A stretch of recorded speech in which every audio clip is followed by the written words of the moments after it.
Hey guys, welcome to another episode of The Armourer's Bench. Today we're going to take a look at an ingenious British breechloader from the 1850s.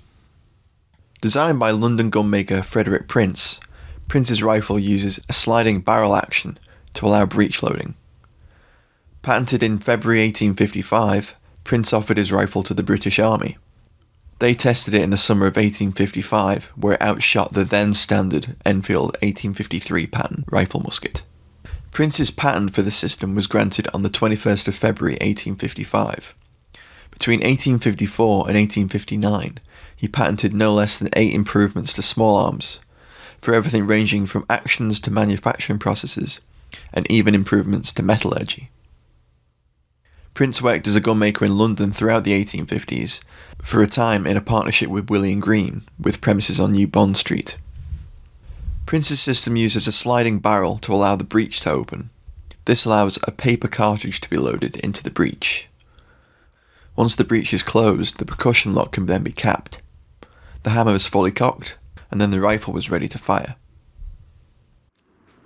Okay, let's briefly go over the manual of arms and how the rifle works. In order to load the rifle, the weapon is placed on half cock. The bolt handle was then unlocked by pulling back the locking piece which protruded from the base of the trigger guard. The bolt handle was then turned slightly to the right. This disengaged the 2 locking lugs, which locked the breech. The bolt could then be pushed down a short L-shaped channel. This pushed the barrel assembly forward several inches, opening the breech and allowing the rifleman to load a paper cartridge. Once loaded, the bolt handle could be pulled rearward again, and then turned to the left. This re-engaged the locking lugs, and the bolt locking piece on the base of the trigger guard could then be pushed back into its recess in the bolt handle. This secured the breech and prevented it from coming open. The bolt handle, along with the lugs on the breech plug inside the action, acted to keep the breech locked during firing. Once the action was closed, the nipple could be capped and the hammer could be brought back to full cock, readying the weapon to fire. Hans Busk, the prominent Victorian rifle proponent, described Prince's action in his 1861 book, The Rifle and How to Use It, as one of the simplest and handiest breech-loading rifles that has yet been tried. One of the key elements of Prince's system was his self-contained paper cartridge. Protected by 2 patents dating from January 1855, Prince's cartridges were relatively conventional in their design, made up of a paper tube with a wad between the bullet and powder. The paper was treated with a mixture of sulfuric and nitric acids. This process toughened the paper, but also, according to Busk, caused it to be entirely consumable in the barrel, so in theory leaving no debris behind once it was ignited by the flash of the percussion cap. This had the result of greatly speeding up loading, in a similar way to the cartridges used by the Continental needle guns, but not going so far as to include the primer inside the cartridge. In the 1861 edition of his book, Busk gives an account of the trials at the British Army's School of Musketry at Hythe. Prince's rifle reportedly was able to fire 6 rounds in 46 seconds, and a total of 120 rounds were fired in just 18 minutes, by Prince himself. The trials at Hythe saw it go up against the Enfield pattern 1853 rifle musket, and Prince's rifle was able to put 48 rounds out of 50 onto a target of 300 yards. The Enfield managed 47 rounds. On another occasion, during a demonstration at the Victoria Regimental Practice Ground, using a small bore version of his rifle, Prince was able to demonstrate just how accurate his rifle was, putting 16 rounds onto a small piece of notepaper, managing a grouping of about 1 3/4 inches at a range of 100 yards. Thanks to my friend David over at Research Press, we have an account of the School of Musketry's testing of the Prince from their 1856 annual report. The report makes some interesting observations. The testing took place in July 1855 and noted that the pattern 1853 performed better at 600 yards, no doubt because of its longer barrel, while the Prince had a slight advantage at the shorter distance of 300 yards. The report also notes that Prince's rifle required a greater angle of elevation than the rifle musket 1853, especially at longer distances, which proves that the latter has a more horizontal trajectory. The more parabolic trajectory of Prince's rifle is likely due to its shorter barrel and possibly its 5-groove rifling. In terms of the rate of fire, the official report notes that the Patton 1853 was said to be capable of 35 rounds in 15 minutes, whereas Prince's rifle managed 72. This lower number casts some doubt on Busk's account of the trials, but of course he may have been referring to a different test. It does, however, support the claims of just how rapid Prince's action was. One final interesting observation from the report is that in operating his rifle, Prince administered what is described as copious lubrications of saliva into the action, which as a result worked easily throughout. It seems a little bit of spit will work wonders. The report concludes with the suggestion that Prince's rifle should be subjected to a prolonged trial before an opinion can be expressed as to its efficiency for infantry. Sadly, it doesn't appear that Prince's rifle did see infantry trials. While Prince's rifle performed admirably, the War Office refused to order a batch for further testing, perhaps feeling his system was too complex, too expensive, or perhaps not robust enough for military service. Another important factor to remember is that in 1855 the British Army had just 2 years earlier formally adopted the muzzle-loading Patton 1853 rifle musket, and was of course engaged in the Crimean War.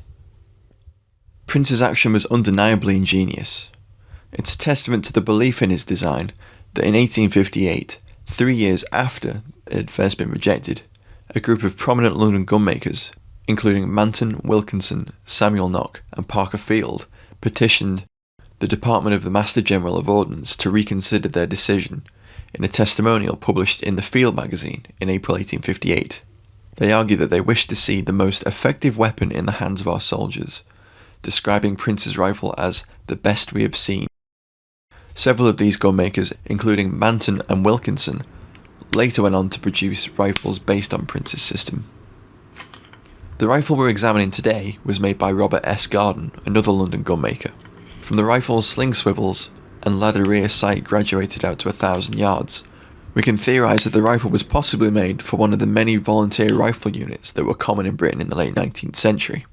The sights are marked W and S on the left side, possibly made by Wilkinson and Son.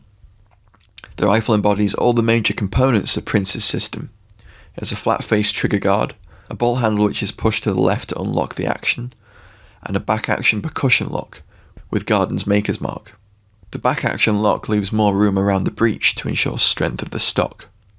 On top of the barrel we can see the maker's mark, a serial number G571, and the words Prince's Patent, just above the breech.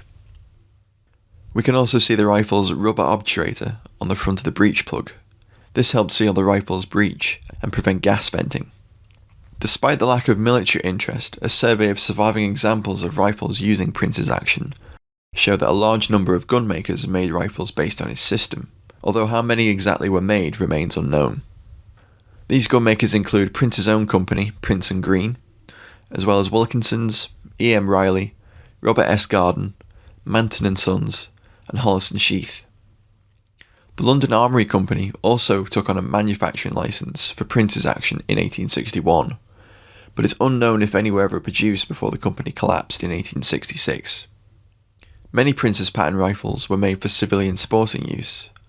The surviving rifles tend to have barrel lengths of between 25 and 31 inches, and most either have 3 or 5 groove rifling.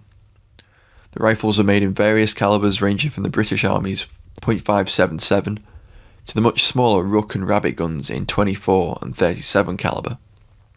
Surviving guns have a variety of different styles of sights, stocks and fittings. Some have simple leaf rear sights, while others have more complex ladder sights. There's some variation in the shape and orientation of the locking lugs on the breech plug. This may indicate some experimentation by gun makers to find the most efficient shape and angle. There's also some variation in the style of barrel bands which held the barrel in the stock. Most have a single barrel band that loops over the barrel, but there are several examples which have split bands which don't surround the barrel entirely. One example has a set of 2 of these securing the barrel. All of the guns, however, have back-action locks. Following the rejection of his system by the military, Prince developed another breech-loading action, patented in January 1859. The new rifle combined a percussion cap magazine inside the rifle's stock below the barrel, with an underhammer lock which was connected to a vertically sliding breech block. Sadly, it's unclear if this design was ever produced, tested, or sold commercially. In refusing to adopt Prince's breech-loading system, it can be argued the British Army passed on an opportunity to leap ahead of its continental rivals. The system was undoubtedly fast and accurate in action. It's possible that the Ordnance Department felt that the system was too complex, and its sliding barrel was not robust enough for service conditions. However, Prince's rifle was a single victim of a wider trend. During the 1840s and 50s, the British Army examined and trialled dozens of breech-loading rifles, but did not feel it necessary to adopt one until they'd been overwhelmingly proven in the field. This came in 1864, when the Prussian Dreiser needle guns helped to bring about a decisive victory during the Danish-Prussian War. In 1865, the British began to seriously look for a breech-loading replacement for their Enfield Pan 1853s. Following trials of various submitted designs, Jacob Snyder's cartridge conversion was selected, and in September 1866, the Snyder Enfield was introduced, becoming Britain's first breech-loading service rifle. Thank you for watching, guys. I hope you enjoyed this look at a pretty ingenious breech loader. Special thanks to our friends at the Hayes Collection for letting us examine their rifle, and thanks to David Minshall over at the Research Press for his help researching Prince's various patents. If you enjoyed the video, please consider supporting our work over on Patreon. Tab is an entirely viewer-supported channel, and just $1 a month really helps us. Thanks again for watching, guys. I'll see you in the next one.